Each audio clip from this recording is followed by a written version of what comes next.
Good morning, everyone. I'm Riley King, and welcome to the Riley King Newscast right here on the Riley King Network.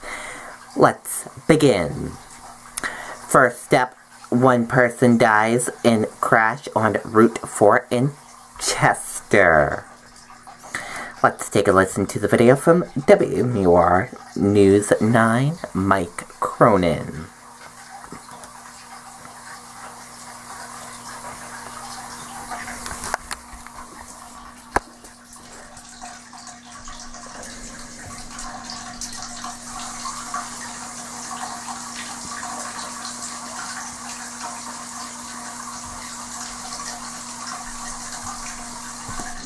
Also breaking tonight, one man is dead after a deadly collision in Chichester, and police say weather was a factor. Route 4 could remain closed for a couple more hours. Our Mike Cronin joins us live from the scene with all the breaking details. Mike. Shelley, that car has been towed away from the scene, and right now crews are working on getting the tractor trailer out of here. This has been a more difficult maneuver than usual because of the snow.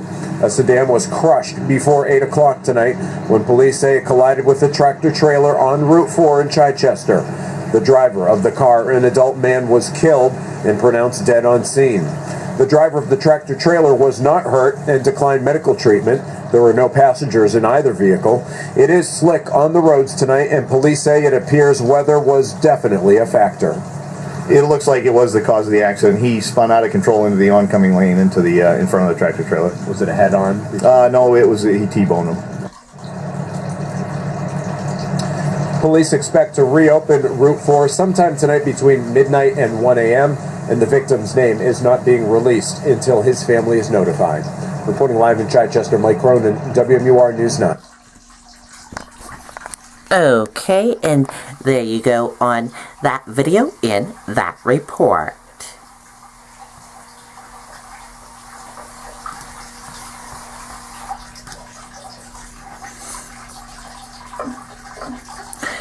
China is trying to influence other countries from the inside, and they aren't happy about it.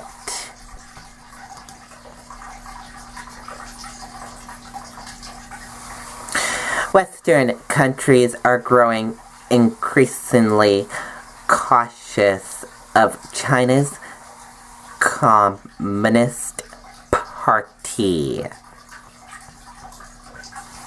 Officials in U.S., Australia, New Zealand, and Germany, major recipients of China's foreign direct investment, have been questioning the expert of Beijing's interference on their home turf aimed recent developments that suggest rising China's clout.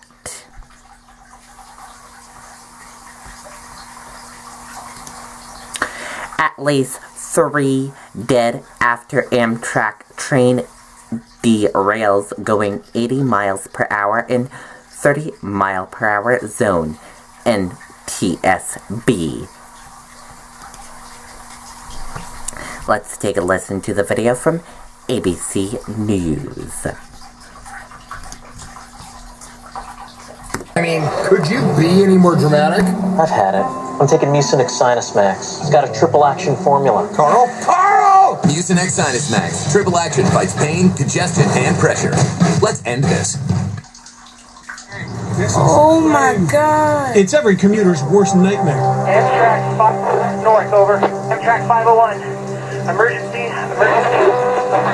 We are on the ground. We are on the bridge 5 in the on the freeway. Need EMS ASAP. A train traveling from Seattle to Portland derailing while crossing an overpass. They're requesting all possible units with bodies on the freeway. At least 3 people dead. On board, approximately 84 passengers and crew members. 13 out of 14 train cars jumped the tracks, some spilling over onto busy Interstate 5 below. Oh my God, that train is derailed over the freeway. Some train cars suspended in the air, others crushing vehicles below. Within minutes, Interstate 5 awash with red and blue lights. That is crazy. People were in shock and a lot of them, they just went and they sat down with their, their faces in the palm of their hands like, what's happening? Daniel Konzelman and his girlfriend Alicia were driving by the scene when they stopped to help. I went down underneath the freeway and started working my way through those trains. One of the trains had tipped upside down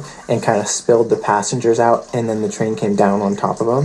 One of the gentlemen had been thrown from the train. He was one of the fatalities. 100 people, including passengers, crew, and motorists below, rushed to nearby hospitals. There are at least 3 fatalities. Amtrak's Cascades train number 501 was on its inaugural passenger run. It was traveling down a rail bypass that was formerly used for freight, but was recently modified to carry passenger trains. The train departed Seattle at 6 a.m., scheduled to reach Portland at 9:20. Around 7:30 a.m., passenger Chris Carnes, chair of the Pierce County Transit Advisory Board, published this tweet. "Wow, this train is fast. We are passing up traffic on I-5. Moments later, around 7:34 a.m., a locomotive and 12 cars careening off both sides of that very overpass. Well, we were going between 70 and 80 miles an hour, and we heard a little bit of a creaking sound, and the train started to wobble. Just below that busy southbound traffic. And then we were catapulted at the seats in front of us, and at the next thing that we knew, our car had crumpled at a portion, and we were down an embankment. I looked around, there was windows and glass, and it's a very particular smell that I can't really describe. The conductor radioing for help. Hey guys, what happened? We were coming around the corner to take the bridge over I-5 there, right north of Nisqually, and we went on the ground. Is everybody okay? I'm still figuring that out. We got cars everywhere and down onto the highway. As soon as I know exactly where all my train is, I'll let you know. The first car was on the ground. The second car looks like the passenger was down, and then the third was dangling, and the fourth and fifth were up on the track. About 20 EMS started flooding towards the area. Okay, and there you go on that video and that report from ABC News. And that did it for the Riley King Newscast right here on the Riley King Network. I hope you all have a great rest of your day, and I'll see you back here later on today for another newscast. Goodbye, everyone.